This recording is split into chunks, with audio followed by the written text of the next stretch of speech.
National Dastak वाले भी कमा रहे हैं, मॉलिटिक्स वाले भी कमा रहे हैं, इनके साथ के लड़के भी कमा रहे हैं, चिल्ला भी रहे हैं, हमसे पूछते भी हैं कि नेताजी बताइए इसका जवाब तो आपको देके जाना होगा। कहने तो हम भूल गए थे कि जाना होगा देके, ये सब तो खत्म हो गया था, गोदी वालों को तो हमने ठीक कर लिया था, ये सब कहाँ से आ गए। तो बोले अब इनको ठीक करना है। और मैं समझता हूँ कि ये काम अगर वो करने में सफल हो गए तो उनका 100% काम हो जाएगा। अभी तो कुछ चैनल की बात हो रही है ना, 4 PM, मॉलिटिक्स, नेशनल दस्तक, मुकेश मोहन, राजीव निगम, ऐसे कुछ लोगों की बात हो रही है ना। आप कल्पना कीजिए कि अगर जितने भी यूट्यूब के चैनल हैं उन पर इसी तरह की निगरानी शुरू हो गई, कोई भी सही खबर आप नहीं दिखा पाएंगे। अच्छा, आपके ऊपर भी दबाव है भाई, अब आपके पास 4-5 लोगों की टीम है, कोई वीडियो की एडिटिंग करता है, कोई फील्ड में जाकर रिपोर्टिंग करता है, उसको भी तो चलाना है आपको ना। तो अब उस पर उनकी निगाह पड़ गई है कि अच्छा ये रील से पैसा कमा रहे हैं, ये यूट्यूब पे अच्छा लाखों लाख व्यूज़ हो रहा है इनका, शंभू का, इनको ठीक किया जाए। तो ये ठीक करने की कोशिश है। अब आपको तय करना है कि इस लड़ाई को मजबूती से लड़ना है या फिर यहाँ भी सरेंडर करना है, इनके आगे झुकना है। मैंने तो तय किया है भाई, झुकना नहीं है।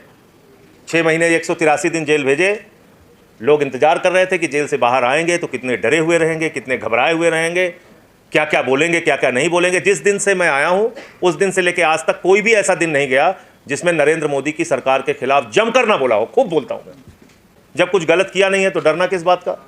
जो सच्चाई है उसके साथ खड़े होना है, वो खबरें दिखानी है।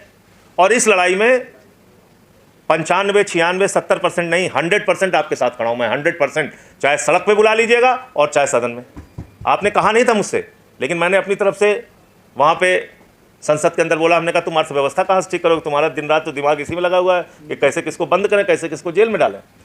आपकी ताकत बहुत बढ़ गई है, और ताकत इतनी ज़्यादा हो गई है कि आप ही हैं जो ये दिखाते हैं कि बुंदेलखंड में जल जीवन मिशन के नाम पर कितना भ्रष्टाचार हुआ है। आप ही हैं दिखाते हैं जो पानी की टंकी बनी नहीं, और पानी की टंकी उद्घाटन से पहले टूट गई, या 4 साल से बनी नहीं और पैसा निकाल लिया गया, या सड़कें कहाँ गांव में कहाँ भ्रष्टाचार है, या मोमबत्ती में ऑपरेशन कहाँ हो रहा है, या अस्पताल में कुत्ता कहाँ बैठा हुआ है, या मिड डे मील में नमक रोटी कहाँ खिलाई जा रही है, या कितने सरकारी स्कूल बंद हुए, कितने की छत गिर गई। कहीं ये खबर आप किसी मेन स्ट्रीम मीडिया में देखते हैं? ये सिर्फ और सिर्फ यूट्यूब चैनल वाले दिखा रहे हैं, आप लोग दिखा रहे हैं। ये ताकत सरकार समझने लगी है। देखिए 2-2, 3-3 मिनट की इतनी शानदार वीडियो आती है, पूरा अडानी का भ्रष्टाचार खोल रहे हैं, कहीं कोयले का भ्रष्टाचार खोल रहे हैं, कहीं स्टील डिपार्टमेंट में हो रहे भ्रष्टाचार को। कोई कहता है ना सरकार में भ्रष्टाचार नहीं, इतना ऑर्गेनाइज्ड भ्रष्टाचार है कि आप कल्पना नहीं कर सकते, सोच भी नहीं सकते ऐसा भ्रष्टाचार है। कल अभी मैंने पार्लियामेंट में बोला, देखिए ये आपके पीछे पड़े क्यों है ये पहले समझना होगा। जैसा भी पंकज भाई कह रहे थे कि भाई बड़े बड़े चैनल के ऊपर एक दबाव रहता है सरकार का। दबाव कैसा रहता है? विज्ञापन का दबाव रहता है, प्राइवेट प्लेयर्स जो उनको विज्ञापन देते हैं उसका भी दबाव रहता है, गवर्नमेंट के विज्ञापन का दबाव रहता है। तो सरकार कहती है ये खबर नहीं चलेगी, उस चैनल की मजबूरी है या तो वो विज्ञापन लेके अपने कर्मचारियों की तनख्वाह दे, या फिर वो खबर नीचे गिरा दे। तो ज़्यादातर लोगों ने ये किया कि भाई उन्होंने खबर को नीचे गिराना शुरू किया। फिर थोड़ा और बात बढ़ी आगे तो 2-4 ईडी सीबीआई के छापे डलवा दिए चैनल के मालिकों के यहाँ। उससे फिर और डरे, कुछ पत्रकारों पे मुकदमे लिखवा दिए, उससे और डरे। धीरे धीरे कुल मिला के सरकार का डर जो है वो काम करने लगा, और जितने भी बड़े चैनल थे वो आपकी जिंदगी से जुड़े हुए मुद्दों को दिखाना उन्होंने धीरे धीरे बंद कर दिया। चलिए वो भी ठीक है। फिर वो उनका नाम पड़ गया गोदी मीडिया। फिर वो दिन रात तारीफ पे तारीफ, कोई गलत से गलत कर दे सरकार की ओर से उसको नहीं दिखाना है, तारीफ में लग गए। अब जो लोग इस बात को सहन नहीं कर पाए उन्होंने या तो खुद से इस्तीफा दे दिया या चैनल ने उनको निकाल दिया, जिसका एक उदाहरण खुद पंकज जी हैं। अब उन्होंने ये माध्यम शुरू किया, अब ये बहुत सफल माध्यम निकल गया आपका। यूट्यूब पे चलने लगा, फेसबुक पे चलने लगा, रील चलने लगी। रील इतनी ज्यादा चलने लगी कि बिहार के चुनाव में प्रधानमंत्री जी कहे, बोले अच्छा कुछ नहीं कर रहे हैं, तुमको फ्री में डाटा दे रहे हैं ना, रील बना रहे हो ना, तुम लोग कमा रहे हो ना। तो बोले तो कमाने भी लगे लोग। नेशनल दस्तक वाले भी कमा रहे हैं, मॉल्टिक्स वाले भी कमा रहे हैं, इनके साथ के लड़के भी कमा रहे हैं और चिल्ला भी रहे हैं। हमसे पूछते भी हैं कि नेताजी बताइए, इसका जवाब तो आपको देके जाना होगा। कहने तो हम भूल गए थे कि जाना होगा देके, ये सब तो खत्म हो गया था, गोदी वालों को तो हमने ठीक कर लिया था, ये सब कहाँ से आ गए? तो बोले अब इनको ठीक करना है। और मैं समझता हूं कि ये काम अगर वो करने में सफल हो गए तो उनका 100% काम हो जाएगा। अभी तो कुछ चैनल की बात हो रही है ना, 4 PM, मॉलिटिक्स, नेशनल दस्तक, मुकेश मोहन, राजीव निगम, ऐसे कुछ लोगों की बात हो रही है ना। आप कल्पना कीजिए कि अगर जितने भी यूट्यूब के चैनल हैं उन पर इसी तरह की निगरानी शुरू हो गई, कोई भी सही खबर आप नहीं दिखा पाएंगे। अच्छा, आपके ऊपर भी दबाव है भाई, अब आपके पास 4-5 लोगों की टीम है, कोई वीडियो की एडिटिंग करता है, कोई फील्ड में जाकर रिपोर्टिंग करता है, उसको भी तो चलाना है आपको ना। तो अब उस पर उनकी निगाह पड़ गई है कि अच्छा ये रील से पैसा कमा रहे हैं, ये यूट्यूब पे अच्छा लाखों लाख व्यूज हो रहा है इनका, शंभू का, इनको ठीक किया जाए। तो ये ठीक करने की कोशिश है। अब आपको तय करना है कि इस लड़ाई को मजबूती से लड़ना है या फिर यहां भी सरेंडर करना है, इनके आगे झुकना है। मैंने तो तय किया है भाई, झुकना नहीं है। 6 महीने 183 दिन जेल भेजे, लोग इंतजार कर रहे थे कि जेल से बाहर आएंगे तो कितने डरे हुए रहेंगे, कितने घबराए हुए रहेंगे, क्या क्या बोलेंगे, क्या क्या नहीं बोलेंगे। जिस दिन से मैं आया हूं उस दिन से लेके आज तक कोई भी ऐसा दिन नहीं गया जिसमें नरेंद्र मोदी की सरकार के खिलाफ जमकर ना बोला हो। खूब बोलता हूं, बोलना है। अच्छा, 140 करोड़ की आबादी में 6 लाख लोगों की जेल है पूरे हिंदुस्तान में, 6 लाख लोगों की। भरो जेल, डालो सबको। अगर देश का, मैं कहता हूं 140वां हिस्सा अगर इनके खिलाफ खड़ा हो जाए, कितने जेल में डालोगे भैया तुम? चलो डालो जेल में सबको, डालिए सबको जेल में। तो पहली बात तो ये जेल, मुकदमा, लाठी डंडा, इसका भय अपने दिमाग से निकालना होगा। जब कुछ गलत किया नहीं है तो डरना किस बात का? जो सच्चाई है उसके साथ खड़े होना है, वो खबरें दिखानी है। और इस लड़ाई में 95, 96, 70% नहीं, 100% आपके साथ खड़ा हूं मैं, 100%। चाहे सड़क पे बुला लीजिएगा और चाहे सदन में। आपने कहा नहीं था मुझसे, लेकिन मैंने अपनी तरफ से वहां पे संसद के अंदर बोला, हमने कहा तुम अर्थव्यवस्था कहां से ठीक करोगे? तुम्हारा दिन रात तो दिमाग इसी में लगा हुआ है कि कैसे किसको बंद करें, कैसे किसको जेल में डालें। एक बात बिल्कुल आप साफ जान लीजिए, एक ही ये माध्यम बचा। अब जैसे हम लोग हैं, हम किसी टीवी चैनल पे जाना ही पसंद नहीं करते, कोई बुलाए ना बुलाए। हम लोग अपनी किसी भी यूट्यूब चैनल को अपना इंटरव्यू दे दिए, लोगों तक बात पहुंच जाती है, या अपने फेसबुक पे वीडियो डाल दिए पहुंच जाती है, ट्विटर पे डाल दिए पहुंच जाती है, कोई ज़रूरत नहीं है। अब वो समझ रहे हैं इस बात को कि भाई ये तो सारे गोदी मीडिया को हम लोगों ने बहिष्कार करवा दिया इनका, कि भाई इनको कोई नहीं दिखाएगा, तब भी ये लोग चल रहे हैं। तो बात यहाँ पर है, आपकी ताकत बहुत बढ़ गई है, और ताकत इतनी ज़्यादा हो गई है कि आप ही हैं जो ये दिखाते हैं कि बुंदेलखंड में जल जीवन मिशन के नाम पे कितना भ्रष्टाचार हुआ है।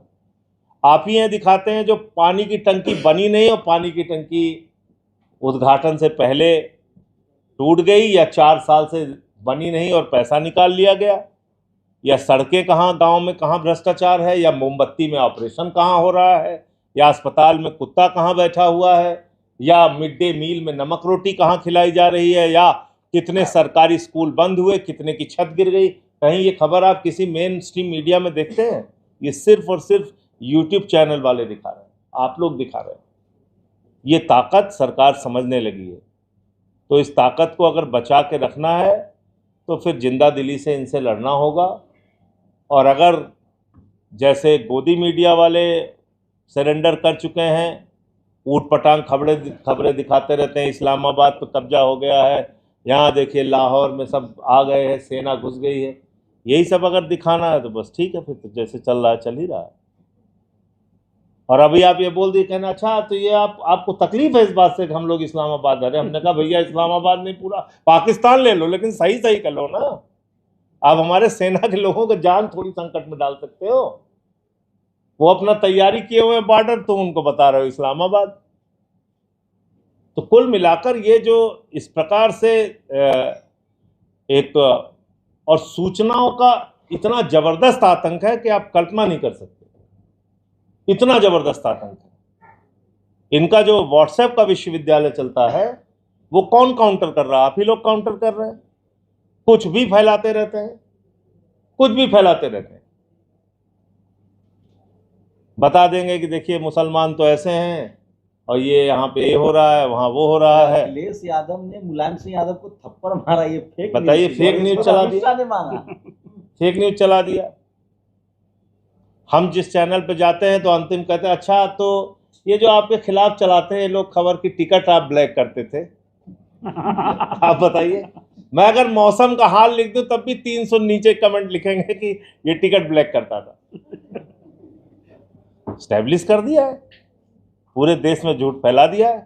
लेकिन मैं भी आनंद लेता हूं, मैं कहता हूं चलो अपना फैलाओ झूठ, 2 रुपए कमाते रहो हमारे नाम पे, उसमें मुझे कोई बुरी बात नहीं। 2 रुपए अगर हमारे नाम पे उनकी कमाई हो रही है, हमको गालियां देके, चलो ठीक, कोई बात नहीं।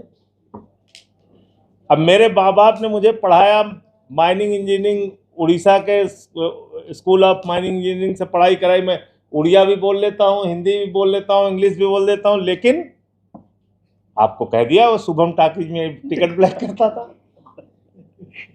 तो ये जो इस प्रकार का आतंक है, इससे आपको कैसे लड़ना है? इसके लड़ने के लिए आप लोग हैं, इसलिए घबराए हुए हैं, इसलिए परेशान है। आज आप देखिए 2-2, 3-3 मिनट की इतनी शानदार वीडियो आती है, पूरा अडानी का भ्रष्टाचार खोल रहे हैं, कहीं कोयले का भ्रष्टाचार खोल रहे हैं, कहीं स्टील डिपार्टमेंट में हो रहे भ्रष्टाचार को। कोई कहता है ना सरकार में भ्रष्टाचार नहीं, इतना ऑर्गेनाइज्ड भ्रष्टाचार है कि आप कल्पना नहीं कर सकते, सोच भी नहीं सकते ऐसा भ्रष्टाचार है। कल अभी मैंने पार्लियामेंट में बोला, एक बिल ये लेके आए हैं, इंसॉल्वेंसी बैंक्रप्सी कोड। क्या बिल है साहब? जितने देश के बड़े बकायेदार हैं उनको संरक्षण देने के लिए बिल है। एनसीएलटी एक बना दिया इन्होंने कि वहां जाइए अपना सेटलमेंट कराइए। और सेटलमेंट कैसा हुआ है ये लिस्ट में दूंगा, इसको आप सबको चलाना चाहिए। किसी का बकाया है 40,000 करोड़ रुपए, 40,000 करोड़ रुपए बकाया है, उससे 3,000 करोड़ रुपए जमा कराया, 37,000 करोड़ रुपए माफ कर दिया। अब उसको पता ही नहीं, कुछ नहीं, यहां तो बस खाली जिस हिंदू का खून न खौला चलाए जा रहे हैं अपना। इसमें किसी हिंदू खून नहीं खोलता। भाई ये पैसा कहाँ का है? बैंकों में आम आदमी का जो पैसा है वो इन पूंजीपतियों को दे दिया गया। लाखों करोड़ रुपए सरकार ने एनसीएलटी के जरिए माफ करा दिया, लाखों करोड़ रुपए, आप कल्पना नहीं कर सकते। 26 लाख करोड़। और उसका नाम दिया हेयर कट। तो कल सब मजाक कर रहे थे कि हेयर कट क्या होता है, हमने कहा ये हेयर कट नहीं, गर्दन कट है। थोड़ा कर्जा माफ करके ज्यादा वसूलना हेयर कट है, लेकिन उन्होंने ज्यादा माफ करके थोड़ा वसूला तो गर्दन कट हो गई, पूरा अपना कर्जा ही उड़ा दिया आपका। तो कुल मिलाकर मैं ये कहना चाहता हूं कि आप एक सच की लड़ाई लड़ रहे हैं, सच्चाई को लोगों तक पहुंचा रहे हैं, दिखा रहे हैं। ये अपनी जंग जारी रखिएगा और इस लड़ाई में हम लोग जैसे भी आपका साथ दे सकते हैं आपके साथ रहेंगे। और जहां जेल का मुकदमे का सवाल है तो उसके लिए भी अब आप लोगों को मन लोगों का तैयार करना पड़ेगा कि भाई अब ये इसका डर दिखा के कितने ब्लैकमेल। कई पार्टियां टूट गई, पार्टियां साफ हो गई। आज वो टीडीपी वालों का एक बिल आया आंध्र प्रदेश को रीऑर्गेनाइज। हमने कहा कहन साहब ये 15,000 करोड़ रुपए अमरावती के विकास के लिए दे रहे हैं। हमने कहा जब तक तुम्हारे हाथ में सत्ता की चाबी है 15,000 नहीं, जितनी जरूरत है सब ले लो इनसे। बाद में नीतीश कुमार की हालत कर देंगे तुम्हारी भी, जैसे नीतीश जी के साथ किया इन्होंने। तो इस लड़ाई में आपके साथ हैं और संसद तो आज से खत्म हो रही है। सड़क की लड़ाई आगे जहां भी होगी आपकी, मैं आपके साथ खड़ा रहूंगा। धन्यवाद।